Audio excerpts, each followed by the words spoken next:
Lisa. Good morning, everyone. Hello, Florida. This is Ruth Buchanan with FloridaMakes, giving you another edition of our webinar series.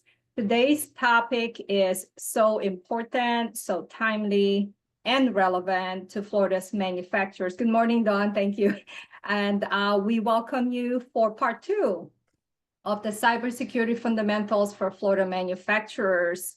Thank you for committing your time. Today, we ask for 90 minutes of your time because there is a lot of content to cover, and we are so honored and thrilled to have our partners from Cyber Florida join us today.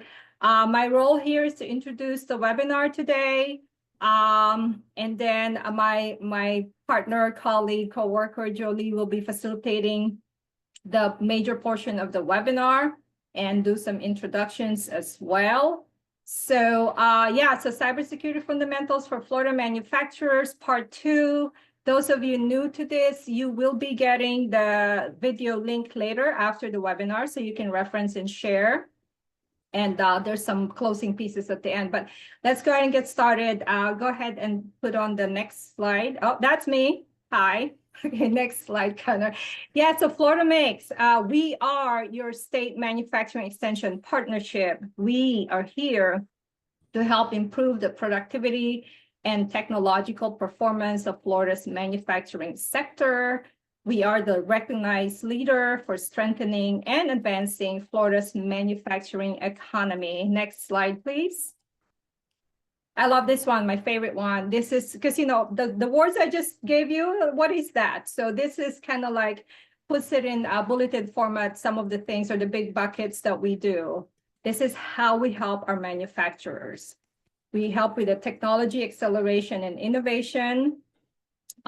Today's topic is cybersecurity. That is very important. We did one on intellectual property in November. By the way, those of you that didn't know, the video from the intellectual property webinar is in our YouTube channel. Yes, we're on YouTube now, by the way. Oh, yes, we have our own channel on YouTube. Go ahead and start improving your knowledge of some of the things that we do. Supply chain optimization is very important. Fourth is the bread and butter business advisors. They go and help our manufacturers to go look at the shop floor and do the assessment and make sure that our manufacturers are doing their continuous improvement. We have a session on workforce training and development again coming up, so stay tuned for that one. And the last one is, I guess, where I come from, my favorite one is business growth and financial services. So those are the 6 buckets that we do to help our manufacturers grow in the state of Florida. And the next slide is on key takeaways. And I think at this point, right, Jolie, we're going to have you talk about the key takeaways for this session, and then she'll go ahead and co-host this at this point. Jolie is our in-house cybersecurity expert, very knowledgeable, not just on cybersecurity and CMMC. I work closely with her, ensuring that our manufacturers in the Northwest Florida region in Jacksonville, she covers the whole territory. 2 time zones, I tell people, 2 time zones and 5-hour driving, one to the other point. But happy to have Jolie co-host this with me this morning for a wonderful session with all of you. Welcome again, and Jolie, go ahead and take over. Thank you. Thank you, Ruth. Happy to be here with everyone. What an important topic for all of our manufacturers, not just our defense industrial base, but hugely important. The key takeaways here are the review of the key concepts of cybersecurity. Many of you have heard CMMC Level 1, Level 2, Level 3, the industrial base, the whole bit. So we're going to cover that. Andy does a great job with that, frankly. We're also going to resume the learning for the roadmap and starting a cybersecurity practice, digging into what are those milestones a little bit, how does that all work, and what you need to do to protect yourself and be ready for those government contracts and the work that you do out there. We will overview those key steps of achieving CMMC compliance for defense suppliers. I know Andy's going to cover some of the ways Cyber Florida partners with us there in the environment. And then he's also going to cover some of those no-cost resources. As I mentioned, that partnership with Cyber Florida and the critical risk assessment that is out there that everyone can use. I'm so super excited about that piece. Next slide, I think. Oh, that's me. We can shut that off now. I'll introduce Andy, which is the most important part. Andy comes to us through Cyber Florida. He's an experienced educator, leader, manager, entrepreneur, has a great sense of humor. You know, I don't always see that with my cybersecurity specialist, so I'm always excited to say that. Over 30 years of progressive experience and accomplishment in the government, defense, commercial, and academic sectors. And he's out there building these things, maintaining complex systems. He's not just theoretical, he's out there hands-on, doing what needs to happen inside of industry. So I'm super excited about that. And I'm reminding everyone, just a little housekeeping, put your questions in the chat so we can capture that. And when we get to the Q&A section, we'll be sharing all of those questions with everyone and answering those as best as we can. So with that, I'm going to turn it over to Andy so he can take care of his share and we can get things started. Thanks for everyone being here. Julie, thanks so much. And I'll go ahead and take over the screen.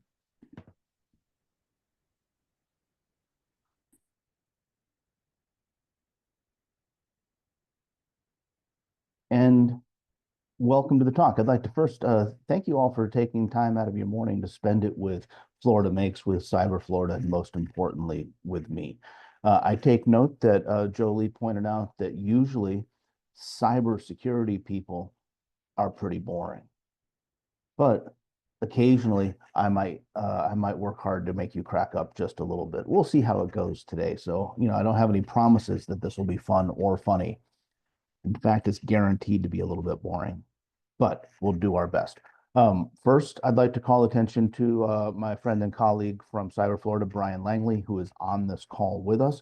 He's the lead program manager for the Critical Infrastructure Protection Program at Cyber Florida. He is your point of contact for Cyber Florida resources and activities as follow-ons from this. So if ever I say on here, Cyber Florida does these things, I'm really just writing a check on Brian's account. And of course, I'm Andy Seeley. I'm your friendly commentator for today. My email address is here. I welcome hearing from you directly, and I welcome connecting with you on LinkedIn and any other sorts of things I can do for you. Today, we're going to first talk a little bit about Cyber Florida and what's offered to you. Then we're going to dig into the cybersecurity aspects for manufacturers in Florida. Although I do want to temper a little bit what we're talking about. As Jolie said, this is for all manufacturers, not just in defense, but we're going to come at this from a defense perspective. So if you have a specific question or comment or want to guide the conversation in a direction that is not defense, put it in the chat and I'll do my absolute best to address your interest. So as we just said, we'll review these things, and I'm going to start after talking about Cyber Florida, looking at what we talked about in the last webinar, where we covered fear, uncertainty, and doubt, and our response to that. We talked about controlled unclassified information. We talked about the National Institute for Standards and Technology, NIST special publication 800-171, and of course, the topic of the day, which is cybersecurity maturity model certification. We're going to answer some questions that were raised during and after the last presentation and raised as a feature of your registration for this one. So if you posed a question, I do my level best to answer it in this presentation. And if I don't, put it in the chat and we'll talk about it at the end. We're going to look, put a microscope on contract language. We're going to talk again about CUI scoping and CUI definitions. I'm going to recover the CUI definitions thing that I've talked about in the past with this group and have an opportunity to kind of re-look at it, put a second coat of paint on it for that. And I'm also going to give you my personal opinions about CMMC costs for preparation, achieving certification, and sustainment. Anybody who tells you this is the actual answer to the cost question is probably making it up. because everybody's making it up. It's my personal opinion. It's not Cyber Florida's opinion when we get to that. And I'm going to give you a very, very high level starting point for how to build a CMMC roadmap. But starting with Cyber Florida. So if you're not familiar with Cyber Florida, I'm going to tell you a little bit about this. This is a Florida state legislature created activity. It's run and executed out of the University of South Florida. Go Bulls. And it's been around for about 10, going on 11 years. This is part of the Florida statutes. This is actually the law of the land for Florida. And there's these 5, I'm having to count them. No, 6. There's 6 specific goals set out in Florida statute 1004.444 that are relevant and something worth knowing for any company working in the state of Florida. Our goals in the statutes are to set Florida out as the leader in the nation. Look, it's not a competition between us and Georgia and Alabama and Mississippi and so on, but it kind of is too. We'd like to be first if there's an option. We have a goal in the missions to create jobs in the cybersecurity industry and to enhance the cybersecurity workforce, because the cybersecurity workforce in the cybersecurity industry, who do they work for? They work for you, not for the cybersecurity companies. And we want to create a culture of sharing cybersecurity knowledge and resources and training. We're seeking out opportunities for research and development, and we're attracting companies and jobs to the state, specifically with respect to cybersecurity. And we're hoping and helping and pushing to create new technologies that have applications for you in the cybersecurity domain.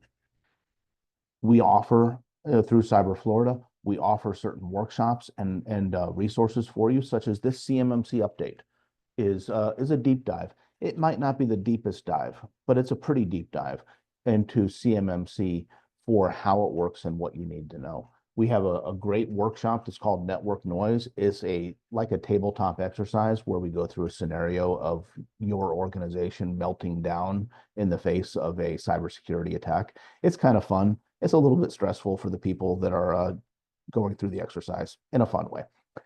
We have reports, studies, templates that are available on cyberflorida.org. And if you want something that you don't see on the website, or that you talk to Brian and see if it's possible. There's a certain amount of funding available, and there's a mission in place to serve this constituency of customers. So if there's something you need, ask Brian. Maybe he can do it for you. One of the key things we do in Cyber Florida is the Critical Infrastructure Protection Program. This consists of some reports and studies and templates, but it's also a cybersecurity risk assessment, and it's free to you to be able to use. It's at no cost. You know, when you're working in the government and government contracting, whenever you hear the word free, if you've been doing it for a while, you're probably like me and you flinch a little bit, because nothing free is good. No cost is good, but free is not good, because it implies there's something potentially contractually inappropriate there. So at no cost, we provide this as a service to Florida companies. These self-assessments, they don't solve your problems. They're the first step towards understanding what problems you have. And this is one of the free resources we have. We're also building this program. So we've got some things in development over the course of this and the coming years that are expanding the reach and the value to you. When you go to the self-assessment, this evaluation tool, this is actually developed out of Idaho National Labs. So it comes out of the Department of Energy, and they are funded to build this and share it with others. And we have a tailored version of this. So you create an account with our CSET tool, and then you're able to log into it and follow the flow of the account of the tool that asks you questions and digs in and interrogates you on what are your practices and what are your policies. We have 2 different levels of this. One is the light version that is only 20 questions, and you can get through it fairly quickly and get an early baseline. The longer one is much more detailed, 154 different things that it interrogates about your environment from a cybersecurity perspective. When you're done, the assessment it gives you a great starting point for what to do next. So if you haven't done anything cybersecurity wise, this is a thing that doesn't cost you any money out of your company's pocket, although it does take time. And it will take time to do this. This is not something you just decide to do before lunch today. Now, I'm going to quickly go over some of the things we reviewed in the last presentation, because I know we have a few people who weren't here with us. And when you see this, if you're like, hey, that's something I want to go dig in deeper on, you can ask Ruth and Jolie, and they can give you access to what we did previously. First thing we did is we covered fear, uncertainty, and doubt, the FUD.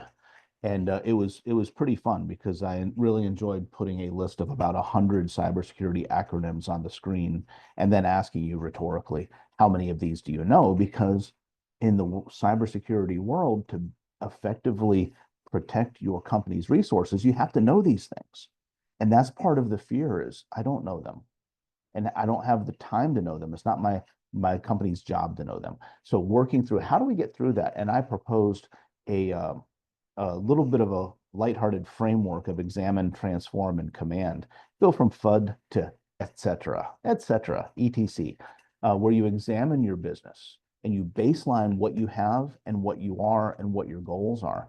And then you transform how you do business by adopting a framework and gathering your resources and creating this culture of cybersecurity. And then you take command and you drive towards your goals with short and long-term roadmaps. That was what we covered in the first webinar. Then we got into cybersecurity maturity model certification. Level 1 is a self-assessment that's kind of like the CSET tool, which is short and long. Level 1 is kind of like that. It's a short thing. And it's a self-assessment that is only focused on FCI, which is federal contract information. And then level 2 is a mandatory third-party assessment that is much, much more detailed and is focused on how a contracting company handles controlled unclassified information, CUI. And then level 3 is an advanced assessment requirement that is, I'm pretty confident is out of scope for anybody attending this webinar. It's a very limited number of companies that are expected to be held accountable to level 3. And also, it is my understanding that the government is not intending to start enforcing level 3 just yet. They're trying to get level 1 and 2 up and running. And before I move from this, I realized I neglected to say when I was talking about the Cyber Florida CSET. CSET is based on the NIST Cybersecurity Framework 2.0 framework. It is not based on CMMC. There's a lot of overlap. There's a lot of synergies between the two things. But the CSET by itself is not a CMMC tool, but it is an excellent tool if you haven't done anything yet. If you already are in good shape with a cybersecurity framework for your company, just start with talking about CMMC. But if you're just getting started, start with the CSET from Cyber Florida. It's a great value. The last summary that I'll have from the first webinar is that CMMC is mandatory. And it's a verified implementation of these security controls that are outlined in NIST Special Publication 800-171 Rev 2.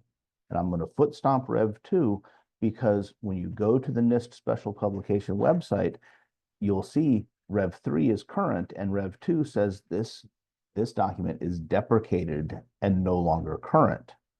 But the Department of Defense settled on Rev 2. Don't argue about it because Rev 3 includes a lot of additional controls for privacy, and it adds probably 30 or 40% more work to do. So be happy it's not Rev 3.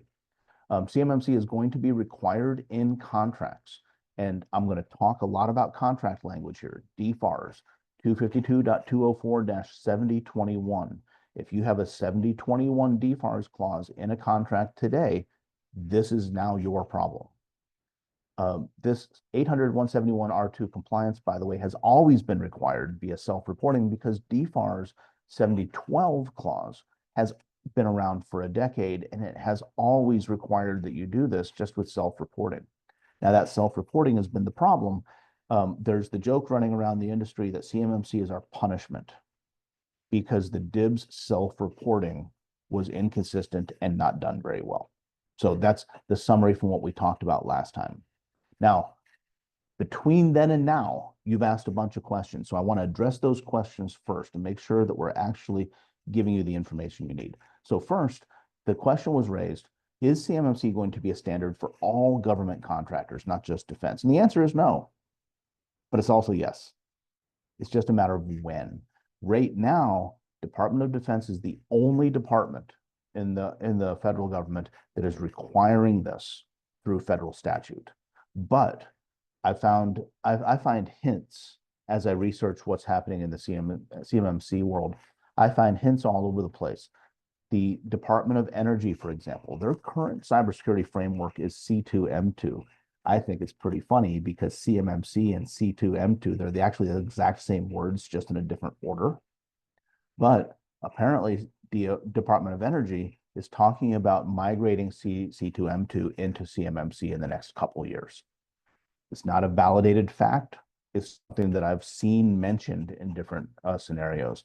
I've also seen in 2027 and beyond, there are other agencies like Homeland Security, like NASA, EPA, other agencies like this that are looking a little bit over the horizon. They're waiting for CMMC to settle and mature in defense, and then they're going to adopt it. So why are they going to do that? Why is the whole of federal government going to end up following CMMC? Because it's pretty good from the government's perspective. It's worthwhile and it's necessary. It doesn't mean it's good for us on the contract side, but it's worthwhile and it's necessary for the government. A lot of folks in our last meeting were concerned about subcontractor flow down from contracts. I'm a sub and my prime has a 70-21 clause, or I'm a prime and does my sub need to comply just like I do? A couple of different ways to slice this up. In the federal code, Title 48, Chapter 2, Subchapter A, Part 204.75, I warned you this would be boring. In the federal code, it doesn't even mention subcontracting. But it does have this really important little tidbit baked in there. Up until September of this year, they're not going to be rolling out the CMMC clauses without OUSD ANS approval, which I think is interesting. A lot of the pieces of the government, from what I'm seeing, are not talking well with each other. So this says you're not going to see a 70-21 CMMC requirement in your new contracts this year until September, unless there's an exception for that. This OUSD is working on, Office of the Undersecretary of Defense. So what does that mean for you? Does that mean you're not going to see it? Or does that mean that your contracting officer can include this language in your contracts without that approval? I think there's a little bit of wiggle room there, and you might see it even though it says that. But when you look at DFARS, and you look at the actual language for 252.204-7021, it says pretty gosh darn clearly, yes, you shall insert, and this is guidance to the contracting officer, insert the substance of the clause, including this paragraph, in all subcontracts and other contract instruments, including subcontracts for the acquisition of commercial products or services, excluding COTS. So if it's a COTS product, then it should be out of scope for CMMC. But that's a pretty specific statement. And yet, there was a briefing done by the Department of Defense Chief Information Officer, which owns the CMMC program implementation.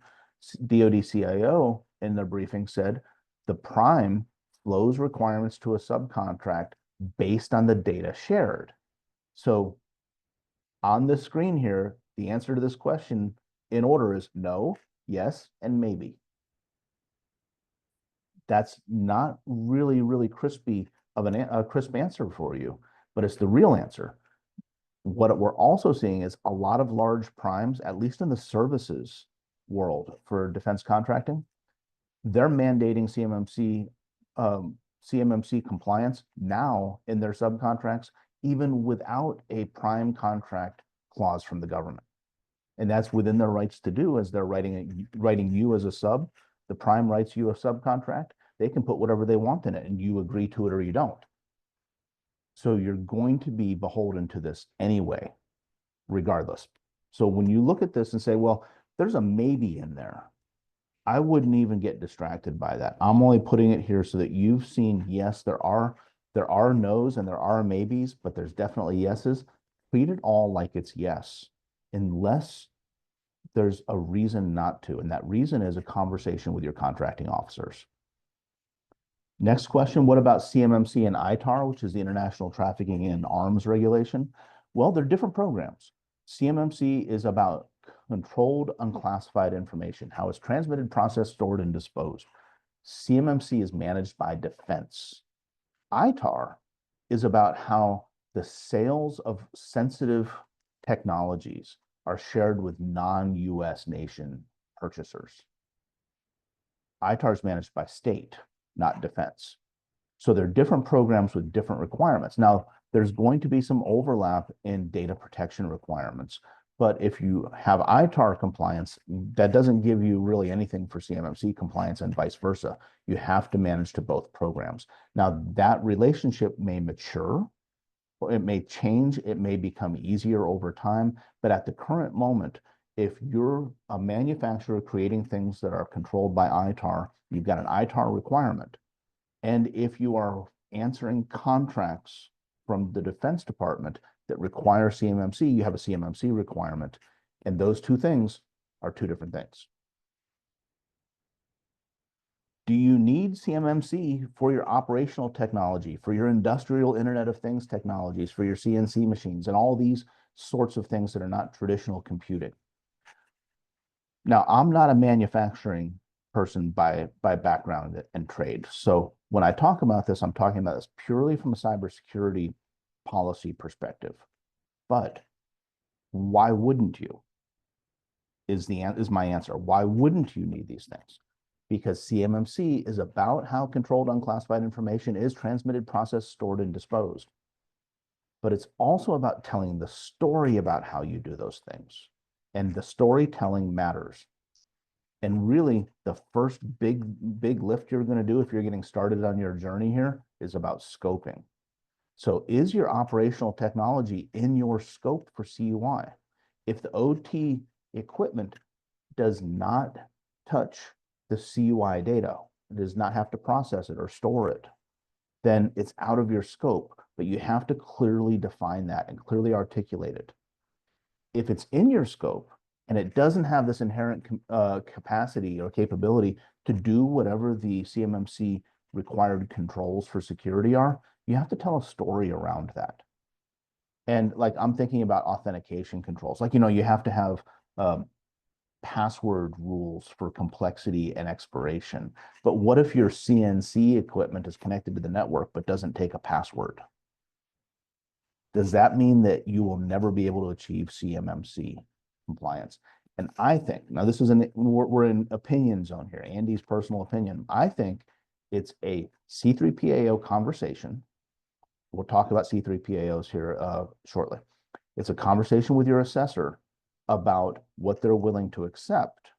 And it's a storytelling that you say, if I have a piece of equipment that's like that, how am I going to protect it to meet the intent and the spirit of CMMC? I'm going to wrap it with something else. I'm going to have it isolated in a facility where I limit access that complies with those rules.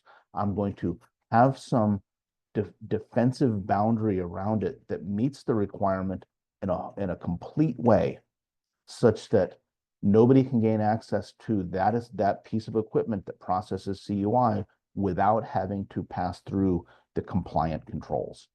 You've got to tell the story, but it is not a plan of action and milestones. You can't say, I have a plan to fix this later, because CMMC explicitly, for level 2, explicitly denies POAM for compliance. So those are the questions you had asked. And hopefully I was able to answer them in such a way that it gives you some clarity on that. but I'm also confident that by answering those questions, I generated 2 or 3 more for each one of the answers. But now let's look at contract language, because really, CMMC, if you ask a cybersecurity person, they'll tell you, oh, that's a cybersecurity thing, but it's really a contract thing as well, because if the contract doesn't require it, then why would you do it? So first, the actual law of the land. So you in CMMC world, you'll hear people talk about CFR 32, which is the federal regulation. This is where the actual code of the laws of the United States are written. And in CFR 32, it is not the XX is in the address of this chapter XX. It's not like wait to fill in the numbers because we don't know them. It's actually XX because it started as A, then B, then C, then A, double A and double AB and all that. That's how many chapters there are here. There's XX chapters. It standardizes the way the executive branch handles information that requires protection. So when you go to look at CFR 32, this is the details on how to do CMMC. It's part of the law. There doesn't say thou shalt. It just says here's how. It's CFR 48 that says thou shalt. This is now part of the federal acquisition regulation. This is how the FAR gets the language to implement this. And CFR 32 took effect about 4 months ago, 5 months ago. CFR 48 took effect 2 months ago. That's why when you hear people say CMMC is live, well, it is live. And it's live because Title 48 became law just a couple months ago. Now this enables contracting officers to include contract language that requires CMMC.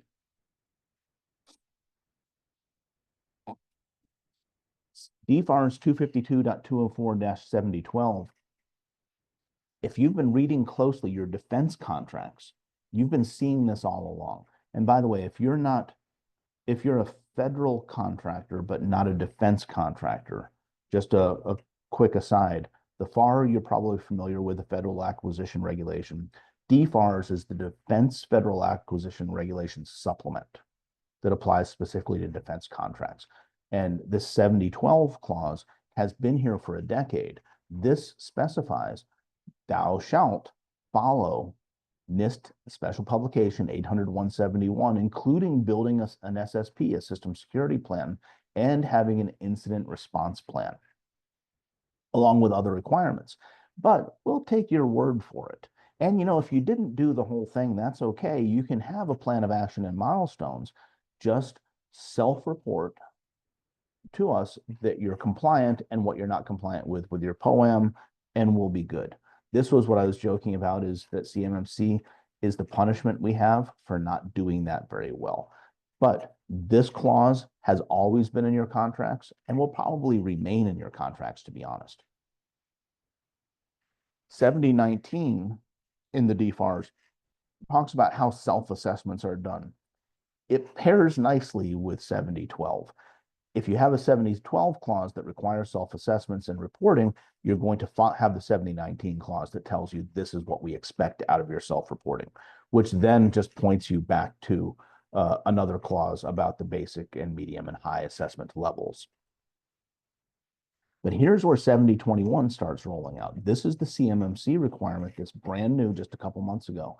And I consider this to be 7012 plus 7019 plus we're going to make sure you did it right because we're going to enforce it. So this is the enforcement. You'll see this language. And if you don't see this language in an actual contract, then you're not being beholden to it. I want to pause on that for just a moment. I'm not a lawyer. I'm not a contracts lawyer, but I've read a lot of contracts and I've read a lot of requests for proposals and requests for quotes and things like that. If you're looking in your contract language, it tells you what you're contractually obligated for. If you're being told verbally that you have to do CMMC, but you're given a contract that doesn't have this clause, you've got some exploration to do on what's actually contractually binding you, because this is the binding. One of the questions that was asked previously that I did not answer in the beginning because I wanted to answer it here is about cloud. Well, I use a cloud service provider. What does that mean? Well, let me also address this is not just a cloud service provider, but a managed service provider. There's some implications for a managed service provider, regardless if it's an on-premise solution for that MSP or if it's in the cloud. The 7012 clause specifically calls this out. And they say that cloud service provider, in order to be used for a defense company that is following 800-171 and the CMMC practice, it has to have a FedRAMP moderate equivalency. It does not have to have FedRAMP moderate certification, but it has to meet the equivalency. And there's a memo from the Defense Department that I've got linked here that tells you, that details what that means and how to achieve it. So it's not quite as hard for the cloud service provider, because FedRAMP, achieving FedRAMP certification for them is super hard and very expensive. Haven't gone and been independently assessed. So this is the path. You're likely to find CSPs, cloud service providers, that are FedRAMP moderate equivalent. You're likely to find more of those than are FedRAMP certified. And it goes deeper in CFR 32. So when you go dig into the actual CMMC rule, the guidance, they give you this nice little chart that tells you. So in here, the acronym CUI, ESP, external service provider. And then SPD is the security protection data, which is a subclass of CUI.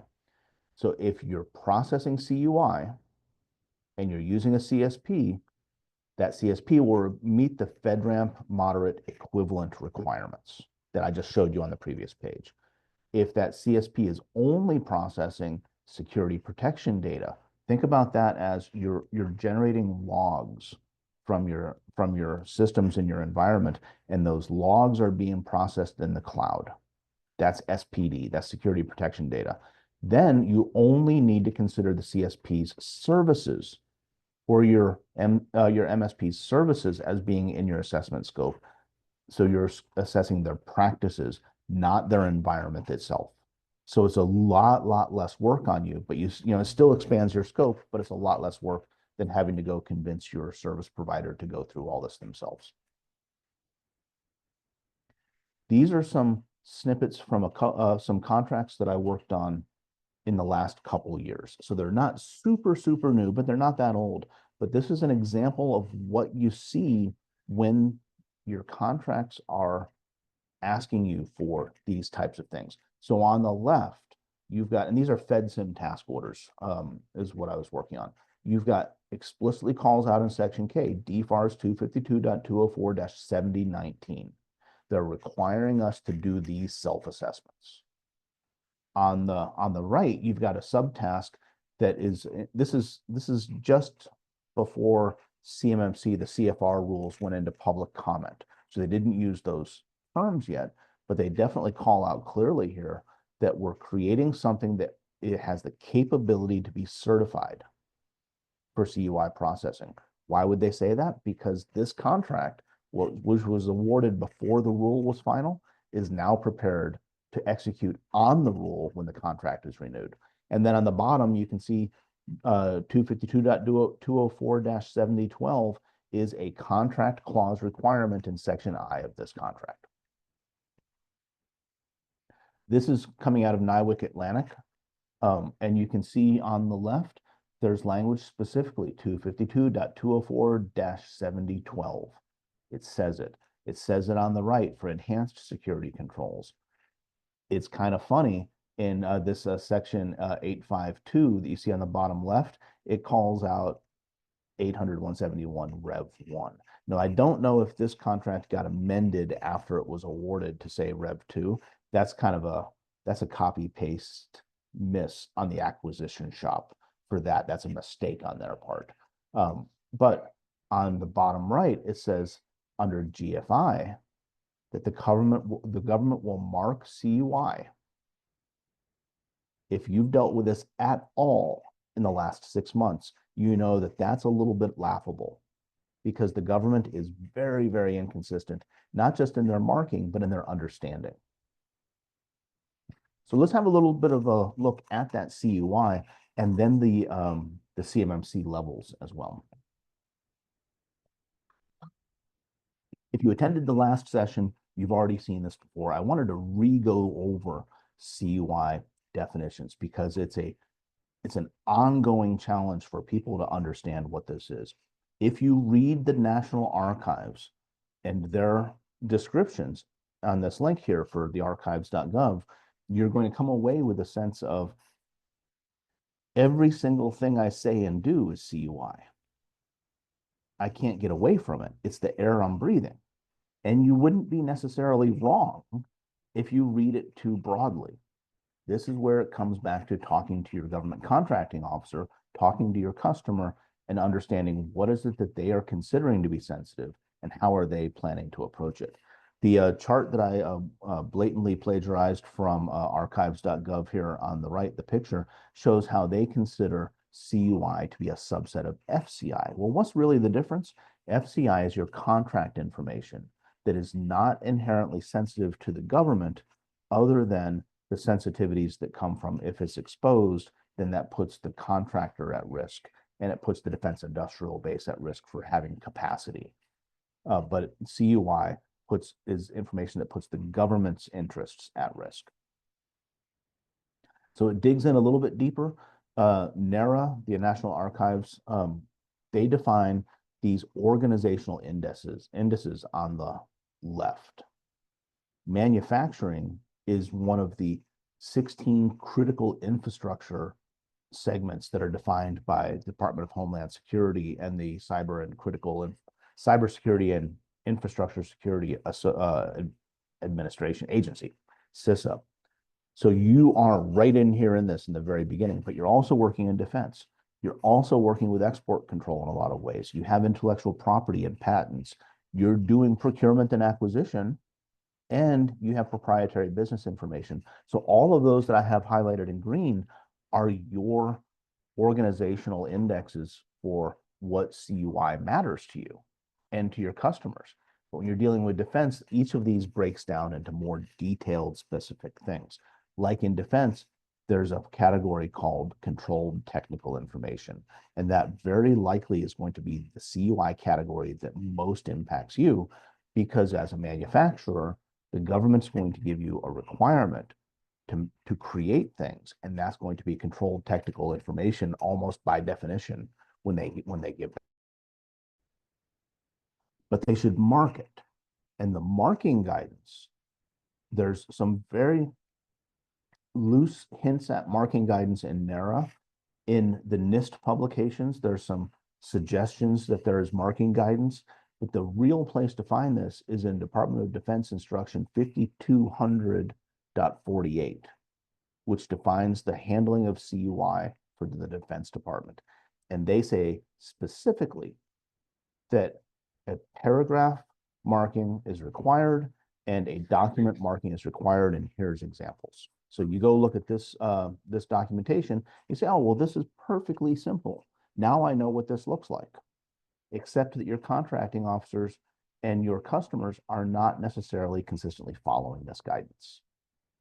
And that's a challenge for you. If it was easy, we wouldn't be having this webinar. So, but I'm letting you know that this is a challenge, and it requires a conversation and a relationship with your customer to understand what it is that they want to protect and how you want to protect, how you're going to protect it. There's 3 levels of CMMC, and they are not cumulative. So if you've been thinking, I'm going to achieve level 1 this year and level 2 next year, and then I'll get around to level 3 the third year, that's not the intent for this. Level 1 are the 17 requirements. It's a subset of 800-171 R2. 17 requirements that are self-assessed.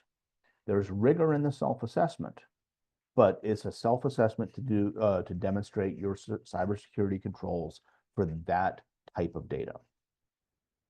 Level 2 is for CUI. It's 110 controls, every control out of 171, but it's also the 320 assessment objectives that are listed in 171A. So you've got a lot of work to do to achieve level 2 and a different cadence for maintaining that level. And then level 3 is also 800-172, which is advanced objectives. And that's just out of scope for our conversation today. There's a requirement for a system security plan for CMMC. If you have one of these and it's 20 pages long, you don't have one of these. This is likely to be a couple hundred pages. Why? Because your SSP is going to be your documentation and the evidence for how you comply with 110 controls and 320 objectives. So you're going to, for each one of those, demonstrate what it is you do to make sure that that is achieved. That's a lot of word space you need in order to accomplish that. You'll have additional supporting documents, incident response plan, for example, other policies in your company, training policies for how you inform your staff on cybersecurity hygiene, things like that. The SSP itself is considered CUI. This is part of your SPD category. There's a template for an SSP that NIST offers. You can get it from their website. And also they're not the only ones. There's other places where you can get templates and get started quickly kind of things. When you go looking, as I'm sure you have, searching in the internet for CMMC, there's a river of opportunities there and a lot of people that are ready to take your money, to be honest. A little bit of a microscope on the levels. So CMMC level 1, I've got linked here that you'll get when Ruth and Jolie share these slides with you, the direct links to the assessment and scoping guides for level 1. But level 1, these controls on the right, this is coming out of 800-171. These are the control families and the specific controls that you have to demonstrate your compliance with in order to achieve this. And level 2, of course, requires all controls that are listed there. Here's the links to those same 2 documents, but for the level 2. And this is the guidance that your certified third-party assessor is going to use as they assess you. Now, this little picture on the right here that I cheerfully lifted from the DoD CIO's website is just kind of a little bit of a visual of a scoping activity.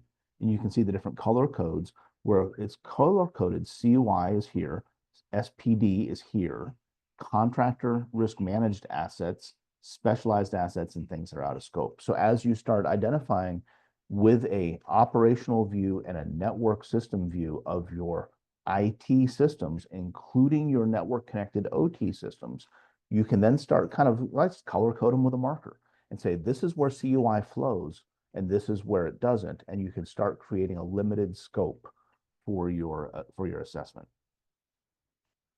If you haven't been working with defense, but you're going to, you have to know about SPRS. If you already work with defense, then this should be something you already deal with. This is your system to report your compliance with cybersecurity rules. This is where your self-assessment reporting for the DFARS Clause 7012 has always gone. Now, this is going to be where your CMMC level 2 third-party assessments go, but you don't put it in here. The C3PAO does, the Certified Third-Party Assessment Organization. They put this in there via a tool called EMAS. EMAS is the risk management framework tool. It's the governance, risk, and compliance tool that the Department of Defense uses for defense systems. Your C3PAO completes your assessment, uploads the results into EMAS. EMAS automatically reports into SPRS, and then your contracting officer accesses SPRS to validate your ability to comply with security requirements for contract award.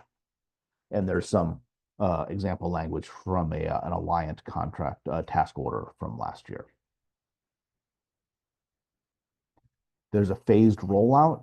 So I already showed you the language in the federal code about how 7021 contract language should not be used before September of this year unless OUSD approves it.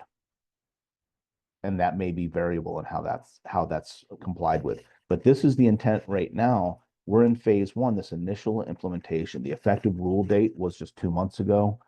And where applicable, solicitations will require these level 1 or level 2 assessments. See where it says self-assessment for level 2. I would not hone in on that and say, oh, I'm good. A level 2 self-assessment is going to be doled out very, very limited in its fashion to very specific companies. Phase 2 will be in the new year in 2026, and this is going to be level 2 certifications for many people. And then phase 3 is going to be the remainder of companies that haven't already contracts that haven't already included level 3. They're going to now. By phase 4, which is 3 years from now, every new contract is expected to have 7021 requirements in it. This is not just new contracts, but renewal contracts, option year contracts. Everything that is a new contract year is going to have this language, everything in 3 years. So let's talk about how to get there and what it's going to cost you. First thing to do is scoping. Scoping is really the most important thing you're going to do up front. You have to know what's CUI and what do you handle. How do you get it? How does it leave you? And it's not just your networks, it's also your physical domain. If somebody FedExes you a package that's full of CUI marked paper documents, you have to know what you're going to do about that. Where do you store things digitally and physically? How do you process them? And processing is on servers, it's on endpoints, it's on network devices, it's on printers. Who has access? And how do you control that access? It's not just good enough to say, well, these 3 people are my CUI people. If you have a printer and you're capable of printing CUI to that printer and it's in a common space, everybody that has access to the common space now has access to that. You have to be able to understand that level of granularity. And if you have physical or digital CUI, how do you take care of destroying that safely and effectively so that it can't be reconstituted? And if you have some sort of exfiltration or a spill or something, do you have a policy about that? Now, I'm joking that there's many jokers, and some of them are wild. These are my estimates. And if you've seen other estimates and you think they're better, follow them. I'm not saying that I've got a lock on the absolute truth here, but just a way to start shaping this in if you haven't already.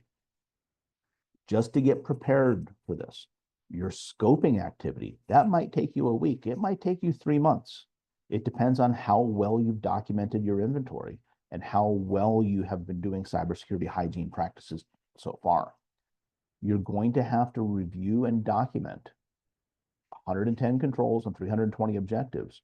If you're already following 800-171 R2, and because you've been following that from DFAR's 7012 clauses, this self-assessment is going to take a couple of weeks. But if you're not, and you haven't been doing anything at all, this is going to take a while, because not only are you documenting what you're doing right, but you're making a big long list of what you're not doing yet. If you're using a different framework than CMMC, you're going to find that there's parallels and there's things that are good but might need a little bit of tweaking. So that won't take so long. But if you're not following any cybersecurity at all, you're building the plane while you're flying it, and it's going to be a major lift for you, even a small company. You can hire a full-time employee for this. You're going to pay, depending, well, here in Florida, because we're in Florida, 90 to 110 as a starting salary would be my estimate to get somebody that's going to bring expertise to your company. You can hire a consultant. So an RP is a registered practitioner. I'll go over what that is in a few slides. You can hire an RP. I would expect you would pay a consulting rate 150 to 300 an hour for that.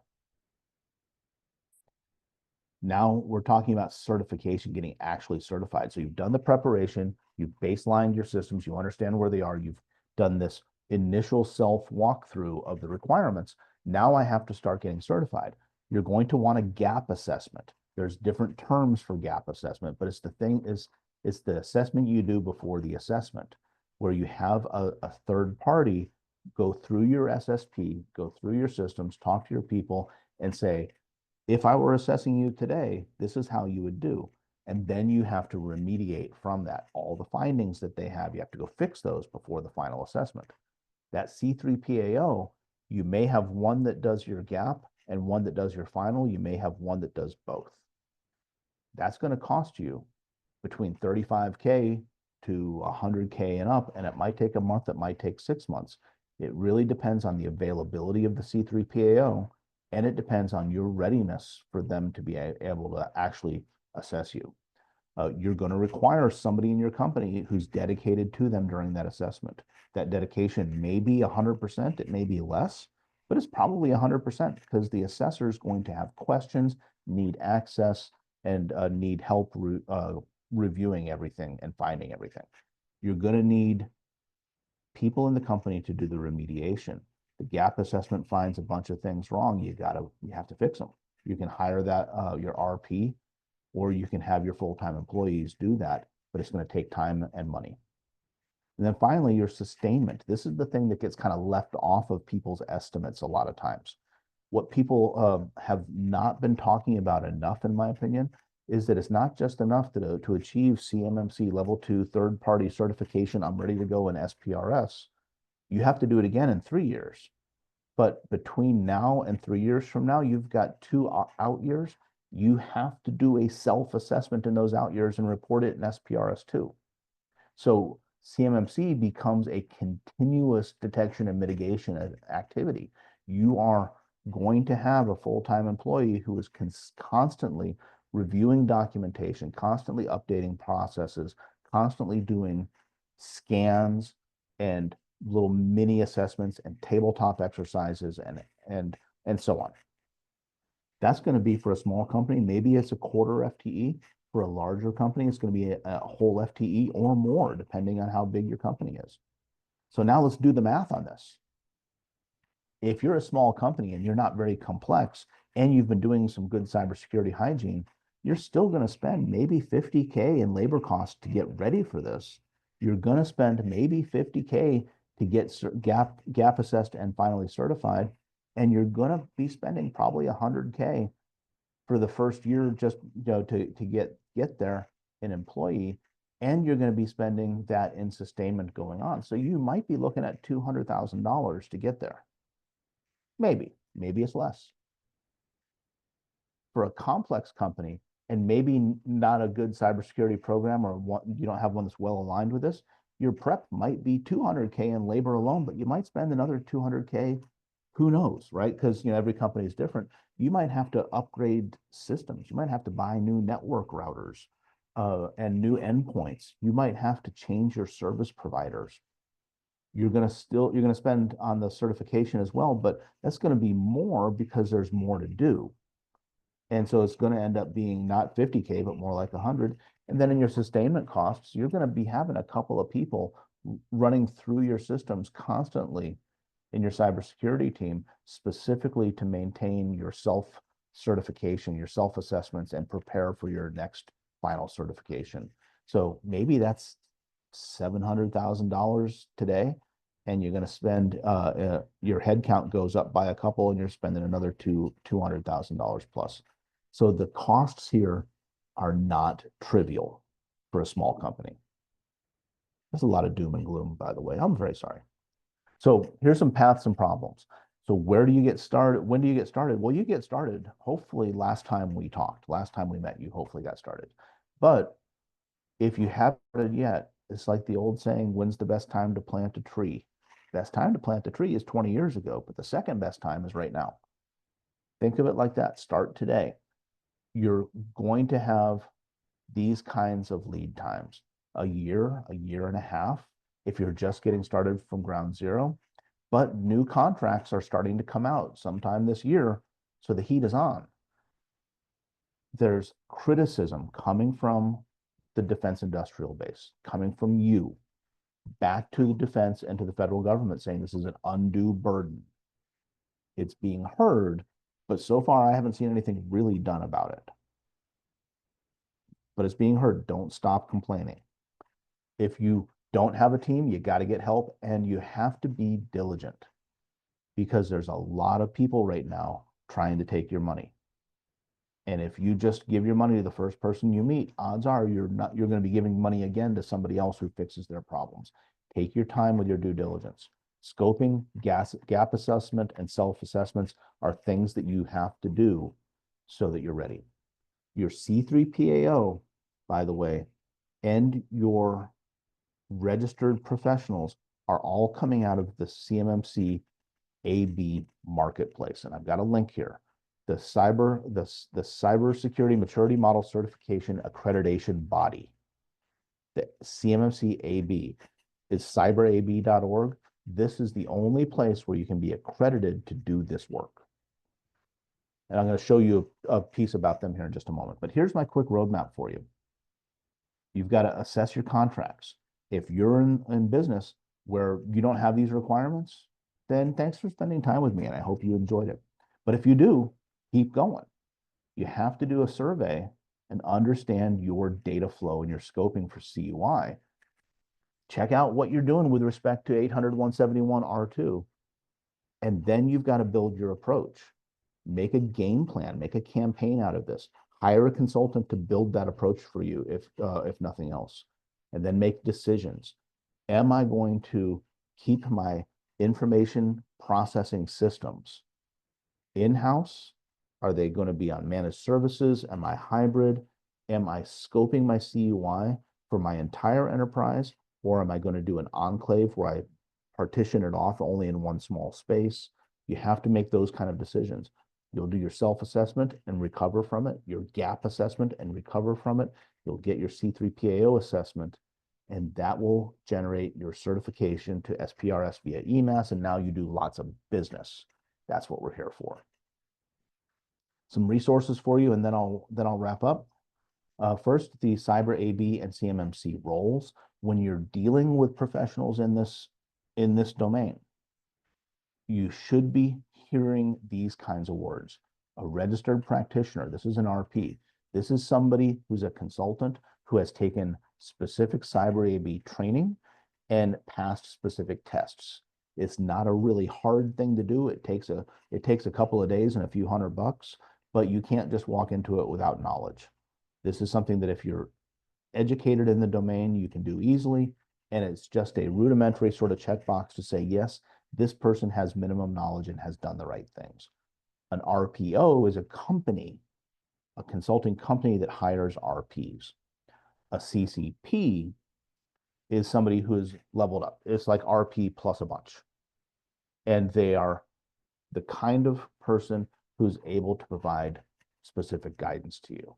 A CCA will be hired by a C3PAO to perform assessments, and a C3PAO is a company that you contract with to do assessments. So these things are all defined at cyberab.org, where the marketplace is, where all of these certified professionals and companies are registered there. Look on there, see if you find somebody in your neighborhood, and that would be a good place to start. Some free resources that are provided by NSA, DoD, and NIST. These don't solve your CMMC problems, but by using some of these no-cost government-provided solutions for defense contracting, you can check some of the boxes in your SSP for things like continuous monitoring and things like that. So if you go through here, you can find solutions to close your gaps faster at no added cost to you. This is it's a haphazard response, but the government is trying to respond by the complaint about cost by providing certain things. It's coming from different organizations. It's not really well coordinated, but there are things you can do to lower your cost for compliance. You have to be aware of vendors pushing the urgency. While it is urgent, if somebody contacts you and says, your business is going to fail on Monday if you don't pay me money today to get you started on CMMC, push back on that. Don't follow the urgency. There's a shopping guide for C3PAOs on this website URL here. That's a place to start to kind of think about how you're going to do things, you got to get 3 quotes. You got to talk to different people and get an understanding of what right might look like for you. You can't just hand people money.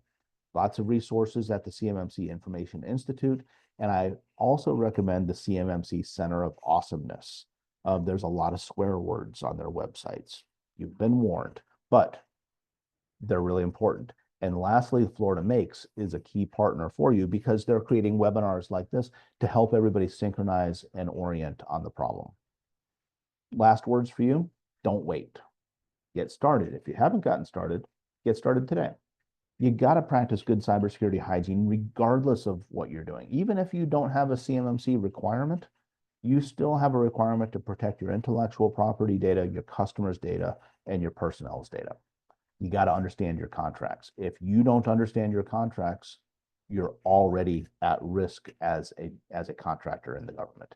And if you don't have a good conversation and a good relationship with your primes, your subs, your suppliers, and your vendors, and your customers, you should work on that. That's a really, really important thing to do. So that way you understand what they're trying to do with respect to cybersecurity and CMMC. Your skills on your company are really important. Cybersecurity is an enabler of your business success. It's not an added cost. It's an enabler of your business success. And that starts with skills in-house. Scoping is super important. Gap assessments, essential. Join mailing lists and forums. Stay informed. And when you build a plan, then go execute that plan and be ready to win new work in a highly competitive and increasingly highly regulated domain. That's all I have to offer for you today. Remember, Cyber Florida is a statewide resource across the state, public and private sectors. And contact for Cyber Florida is Brian Langley here. And I will stand by for questions and comments. Thank you, Andy. Great information. I know it can be a little overwhelming, and certainly to Andy's point in the first seminar or at the first workshop, kind of scary at times, but so important to protect yourself. We are seeing a rise in breaches and things of that nature. And it's the simple things sometimes. It's does our team members do our team members understand not to click on those links in their emails or just some of these little things. I'm also seeing just on a high level that some of the newer contracts are having a minimum SPURS score in relation to that contract. The number I'm seeing at the moment is a 90. So just FYI, these things are happening around you, and you may be seeing some of that as well. Let's get to our questions. I just wanted to give you that little tidbit. Let's get to our questions. Great comments and questions, by the way. If you still have questions, put them in the chat. I am still monitoring that as we go. A little housekeeping, we will send the slides and things out to everyone who was registered so that you have this information. Andy very specifically puts all of this great information in detail on these slides so that you can use it as a resource. So please look for that as we get that ready and out there. A couple of the questions, Andy. One was about cybersecurity as it relates to our manufacturing machines, the CNC machines that are out on the floor and things like that. Do you have anything you can add to that on execution of keeping those secure? I want to caveat my answer by saying that I'm not a manufacturing person by background in the trade, but from a cybersecurity perspective, if I was an assessor and I was coming to your firm to assess your practices for CMMC, the 110 controls across the families, I would look at that CNC system with respect to the controls. Is there physical access? Is there physical access control? Is there digital access control? Is the system accessible from a network? If it is it logging access? And all of those sorts of things. A CNC system, I'm going to presume, is a computer system attached to a physical system. So it becomes a cyber physical system, and it still has to meet all these requirements. I'm a little bit admittedly talking around the question because of my limited knowledge of a CNC equipment, but it still has to be compliant. And if the system itself doesn't support, like the example I gave of, if the system doesn't require you to log in, but it's still connected to the network, how can you be compliant with that? Well, there's ways to do that. And it's in your network architecture at that point. Let's say I had to deal with that sort of environment. I've got a network architecture where I've got systems that I log into and I do my regular office automation and work, but then connected to the network is a CNC system that only accepts a file for upload to, with instructions to execute, but there's no authentication. I can't certify that because it's not logging the access and it's not controlling the access. But what I can do is I can put it behind a firewall. I can put it behind what we call a bastion host, which would be a isolated system that has one connection to the CNC, one connection to a limited number of hosts on the network. And I would require authentication at the bastion host and logging at the bastion host, and then logging access, and then that would gatekeep the unauthenticated access. Something like that in the architecture, where then I could say to an assessor, this system does not have the inherent capability to be compliant with these controls. So as a mitigation for that, I built a boundary around it that is compliant with the controls, and we've tested it, and here's how that testing has shown that we've achieved our goal. That would probably be my approach for that. Thank you, Andy. I know that's an interesting question with the technology that we live with today and how the CNC machines are networked and accessed and all of that. What a good question. And of course, that I believe what will happen as we continue to evolve there is that answer may change as other opportunities come about to protect those CNC machines from network invasion and things. So great questions. We spoke about flow down compliance. Andy spoke about that already. Let's talk a moment about government regulations and such around IP information and who determines what is CUI. So the question, I'm going to read the question so I don't mess it up in any way. The question was, are there any government regulations or documents that specifically define what manufacturers or contractors' owned IP proprietary information is CUI, or is this really up to the individual manufacturer to determine for themselves? That's like such an unanswerable question. but I've never let that stop me. I appreciate that about you. I've never let that stop me. So there's a whole lot of it depends in my answer.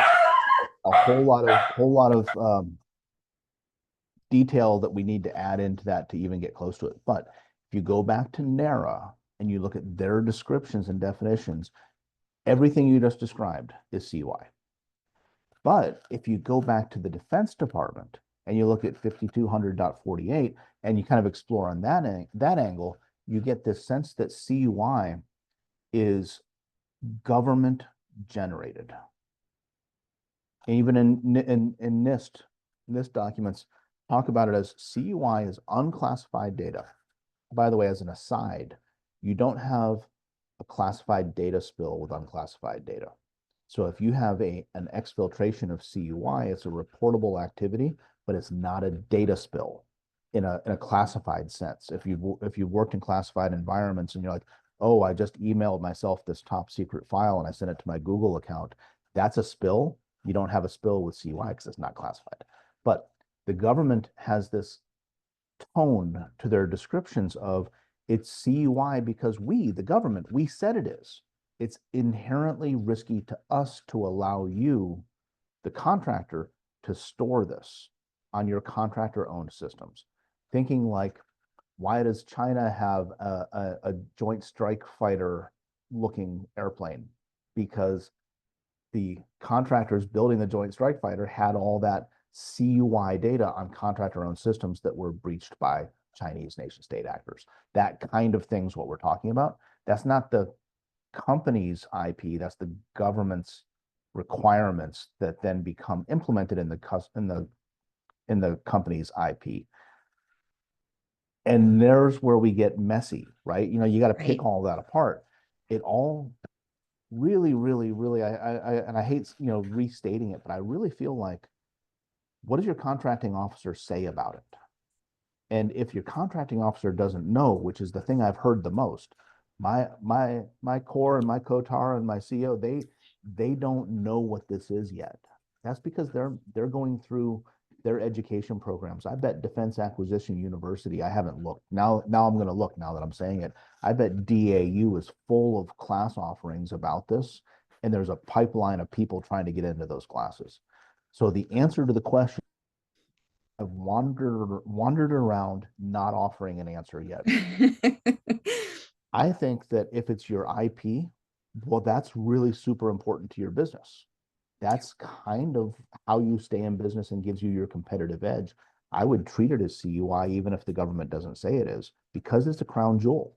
It is a thing that keeps you in business, and it should be treated with the utmost of security. Yeah, I would agree with that. I kind of look at it as if it's something that gives you a competitive edge, or if it's something that you really pride yourself on having over and above your competition, or things of that nature, then it deserves to be protected in some way. So so great answer, even a non-answer, right, Andy? Next question we have is around an air-gapped system, and I apologize, I don't know much about this one. An air-gapped system and how that works with CMMC. So an air-gapped system is going to be where I have a standalone computer, a computational system of some kind that's not connected to the network. So if I have, and I'm going to talk like I know about manufacturing, and I'm going to get it wrong, and everybody's welcome to laugh at me with this, but I'm picturing I've got, say, a CNC machine that's going to create a physical something. It has a computer controller. It has a head on it that's computational, but it's not connected to the network. Well, how do I issue it its instructions to do its work? Well, I download it from my actual network on a thumb drive. Maybe I'm old school and I use floppy disks. That'll keep the burglars from stealing my IP, right? Because they won't be able to read them. Whatever it is I use, I download it and then I air gap it to that system and then upload it. So my answer to the question is it's part of the storytelling. So it's still in scope. If that's CUI data, if that's technical, if that's protected technical data in the defense category for CUI, and the government agrees that it is, you're moving it along, but now you don't necessarily have the same network controls. And it's going to depend then on your assessor. Like there's a requirement for monitoring and logging of things. Is your assessor going to say it's a standalone system, so there's no requirement to log it? Because if you were logging access and activities in that system, you'd have to have it connected to the network, which defeats the purpose of it being air gapped and lowers the security by meeting the control. Well, that's the wrong direction to go. And if that's what your assessor is going to require, then I don't know, find another assessor. Maybe. But on the other hand, can you still meet the spirit of the law, of the rule, even though you can't necessarily meet all the things? It may come down to, for that specific control that can't be met, you state in your SSP, this control can't be met. We can't get system logs that document accesses to this system because it's not on the network, because it's more secure when it's not on the network. But we mitigate the lack of that meeting that control with a supplemental control of the physical access, where we have that air gap system in a controlled room and the access to it has a proxy card beep, and we log that. something like that allows Fair. you to continue meeting the spirit of it without the letter of it. Fair enough. Thank you, Andy, for the clarification, certainly. And I know we're going to run into more and more things like that as people become, CMMC compliant. Another question about CUI. If one of our manufacturers receives a contract opportunity with CUI stated, but nothing's labeled on the drawings or the things that are part of that package, if you will, how are we to treat that? Well, you got to get a different contract officer then. You just go ask for, is there somebody else I can talk to? Of course, that's not going to work. But there's two pieces to that question. One is I have a contract that requires CMMC certification, and then two is the information that I'm getting from the customer is we suspect is CUI based on its content, but it's not marked. So those two things. The first one kind of is the mitigation for the second one. You're already operating as a CMMC, a certified environment where all the protections and controls are in place. So it kind of doesn't matter if it's marked or not because you're protecting it anyway, provided that it's following your CUI data flow. In that initial scoping, you're like, how do I get it? How do I process it? How do I store it? How do I destroy it? How do I transmit it? So long as I'm getting unmarked CUI in that data flow, you're protecting it. And that's the important part. And then it's just a housekeeping problem. But if it comes to you outside of that data flow, now you're not protecting it according to those protections. And the question is that my fault or not? Like, am I liable for a contract, like a breach of contract? Am I in breach of contract by not protecting it that way? And I think the answer is no, I'm not in breach of contract because I defined this I defined my scope and I have agreements with my suppliers, whoever sends me things, that this is how they do it. And if they send me the wrong thing the wrong way, it's not classified. So I'm not reporting it as a classified breach or a leak. It's merely sensitive. I would delete it and I would contact the sender and say, this is sent inappropriately. Please correct that.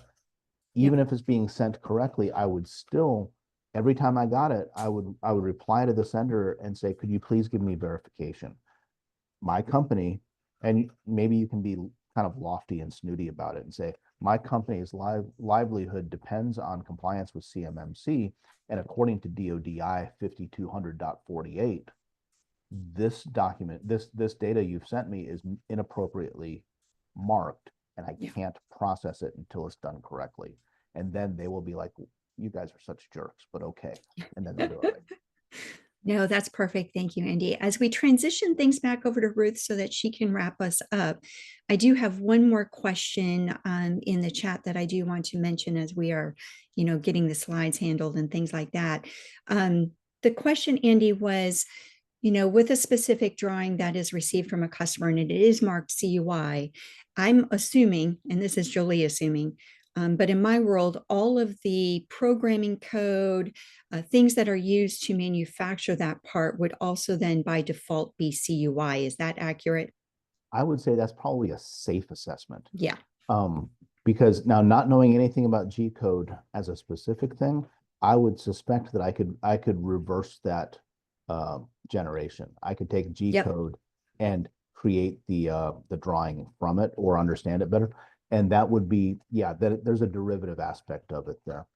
Agreed. A more insidious thing that is kind of a doom and gloom thing to say. So I work a lot of bid and proposal, usually for services type contracts for defense. Every now and then an RFP comes out marked CUI. And now you've taken your entire proposal process, including your bid itself, and moved it into your CUI processing scope. And that stinks. Yep. Very cumbersome for sure. Very. Thank you, Andy, for all of the answers to the questions. I don't believe I missed anything, but I will go back through. And if I did, I will get with Andy and Ruth separately, and we will include an email out to everyone with those slides to answer anything. Okay. So with that, I will send it back over to you, Ruth. Oh, thank you, Jolie. Andy, great job. Thank you really so much for modifying, adjusting, augmenting your presentation from the first one. Yep. And we got from the webinar number 1. And so feel comfortable that we were able to give you the key takeaways that we promised at the beginning, the key concepts with Andy, and we resumed the learning.